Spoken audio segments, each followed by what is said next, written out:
భారతీయ Congress party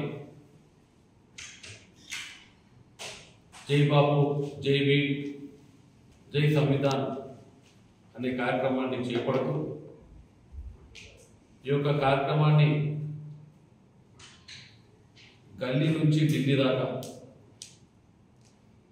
కార్యక్రమం ద్వారా ప్రజలను జాగృతం చేయాలని చేపట్టడం జరిగింది.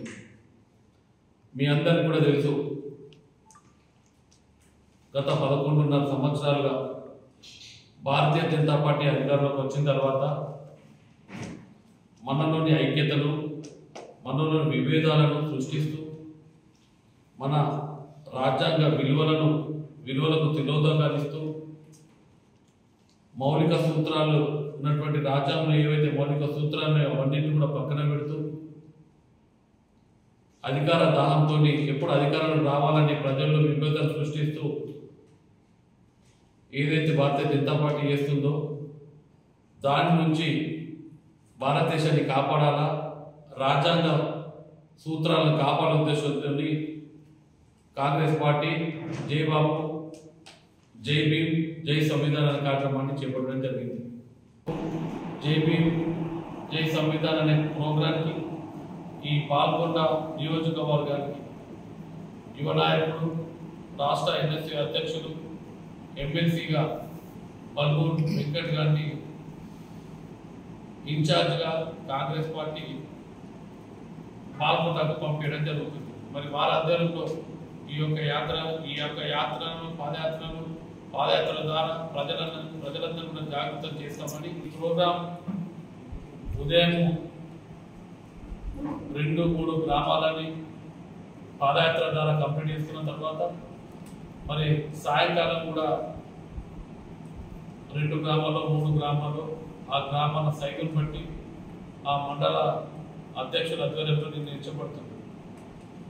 ఇంటి ముగింపు కార్యక్రమం కూడా ప్రతి మండల హెడ్ క్వార్టర్లో పెద్ద ఎత్తున నిర్వహించుకోవాల్సిన అవసరం ఉంది. పాల్గొన్న నియోజకవర్గంలో గ్రామాన మండలాలకు ఒక యూనిట్ చేస్తూ 2వ తారీఖు నుంచి అనగా బుధవారం ఉదయం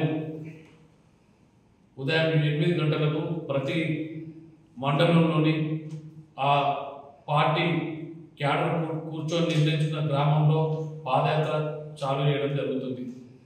మరి ఇంటి పాదయాత్రను కాంగ్రెస్ పార్టీ కార్యకర్తలు, ప్రజాస్వామ్యవాదులు, ప్రజలందరూ కూడా విజయవంతం చేయాలని బాల్కొండ కాంగ్రెస్ పార్టీ నియోజక ఇన్ఛార్జ్గా నా ద్వారా మీ అందరినీ కూడా కోరుకుంటున్నాం.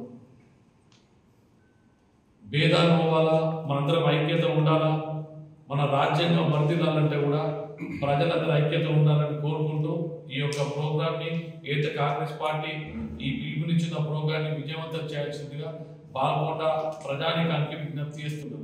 ధన్యవాదాలు. జరిగినటువంటి అసెంబ్లీ సమావేశాల్లో ప్రధానంగా బడుగులకు, బలహీన వర్గాలకు,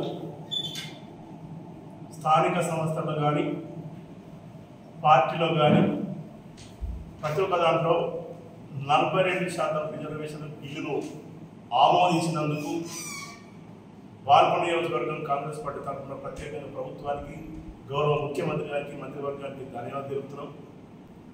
దీంట్లో భాగంగా ఈ రాష్ట్రంలో అసెంబ్లీలో బిల్లు ఆమోదించిన తర్వాత ఈ బిల్లు ఇది తూతూ మంత్రం, ఇది ఇప్పటి మందమే. రేవంత్ రెడ్డి రాజకీయాలు చేస్తున్నాడు. బీసీలు కానీ, ఎస్సీ వర్గీకరణ పేరుతో దళితులను కానీ, మాదిగలను కానీ, మాదిగ సోదరులను కానీ తప్పుదారు పట్టించుతుందని చెప్పి గౌరవనీయులు శాసనమండలి సభ్యురాలు కవిత గారు 3 రోజుల కింద కామారెడ్డిలో ఒక ఆరోపణ చేసింది. ఏమంటుందంటే ఆమె, టీఆర్ఎస్ పార్టీ నాయకులు ఏమంటున్నారు ప్రధానంగా అంటే 42% అమలు చేయాలి, కేంద్రం మీద ఒత్తిడి తీసుకురాకపోతే తాత్కాలికంగా తీసుకున్నటువంటి నిర్ణయాలు ఏవైతున్నాయో, రాష్ట్ర ప్రభుత్వాన్ని రేవంత్ రెడ్డి గారి ప్రభుత్వం తీసుకున్న నిర్ణయాలు ఏవైతున్నాయో మీరు పూర్తి స్థాయిలో చేయకపోతే బీజేపీని, కాంగ్రెస్ పార్టీని, నాయకులను ఎక్కడిదక్కడ అడ్డుకుంటామని చెప్పేసి ఆమె మాట్లాడుతుంది. మేము ఒకటే చెప్తున్నాం కాంగ్రెస్ పార్టీ తరఫున కవిత గారికి, అమ్మా తల్లి 10 ఏళ్లలో మీరు పరిపాలించినప్పుడు బీసీలకు 34% రిజర్వేషన్స్ ఉంటే మీ నాన్నగారు కేసీఆర్ గారి దయ వల్ల 12% కోత చేసి 24% ఇచ్చినటువంటి దరిద్రపోటు పాలకులు మీరు కాదా అని చెప్పేసి అడుగుతున్నాను నేను. ఇది చేతనైతే బారాసా టీఆర్ఎస్ పార్టీ ఏదైతుందో టీఆర్ఎస్ కానీ alias బారాసా భారత రాష్ట్ర సమితి కానీ భాజపా కానీ మీరిద్దరు ఒకటే. మీకు దమ్ము ధైర్యం ఉంటే ఈరోజు ఏదైతే పార్లమెంట్లో తీసుకురావాల్సిన చట్టం అంటే ఎస్సీఎస్లకు కావచ్చు బీసీలకు కావచ్చు 42% రిజర్వేషన్ ఏదైతుందో పార్లమెంట్లో చట్టం తీసుకురావాలి. చట్టం తీసుకురావాలంటే కేంద్ర ప్రభుత్వం ఆమోదించాలి. మీ ఒత్తిడి తీసుకురావాల్సింది బీజేపీ మీద. ఈరోజు భారతదేశంలో ఏ రాష్ట్రం కూడా తీసుకునే నిర్ణయం గౌరవ ముఖ్యమంత్రి రేవంత్ రెడ్డి గారు బీసీల పట్ల కానీ దళితుల పట్ల కానీ ఎస్సీ వర్గీయుల పట్ల నిర్ణయం తీసుకున్నాడు. దాన్ని పూర్తి స్థాయిలో స్వాగతించవలసింది పోయి కాంగ్రెస్ పార్టీ నాయకులు ఎక్కడ కూడా తిరుగుతూ అడ్డుకోండి అని చెప్పేసి మీరు కవిత గారు మాట్లాడుతున్నారంటే మీకు అడిగా మీకు మాట్లాడే అధికారం మీకు లేదు. బీసీలో రిజర్వేషన్ కోతలు పెట్టారు, దళితుల మధ్య చిచ్చు పెట్టారు, కులాల మధ్య చిచ్చు పెట్టినటువంటి party TRS party.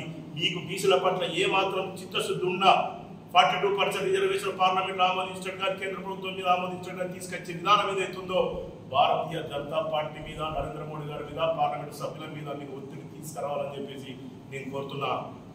Rahul Gandhi గారు తీసుకున్న నిర్ణయంలో బాగానే రాహుల్ గాంధీ గారు బీసీలకు బడుగుబడిన వర్గ దేవుడైతే రేవంత్ రెడ్డి గారు ఈరోజు ధైర్యమయ్యారు.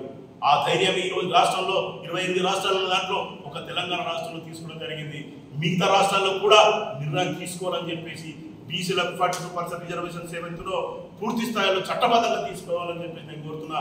కవిత గారికి టీఆర్ఎస్ పార్టీ నాయకులకు కేటీఆర్ గారికి కేసీఆర్ గారికి కవిత గారికి డిమాండ్ చేస్తున్నా. మీరు మీ సన్నిహితులైనటువంటి భారతీయ జనతా పార్టీ నాయకత్వం మీద కేంద్రం మీద ఒత్తిడి తీసుకురావాలని చెప్పేసి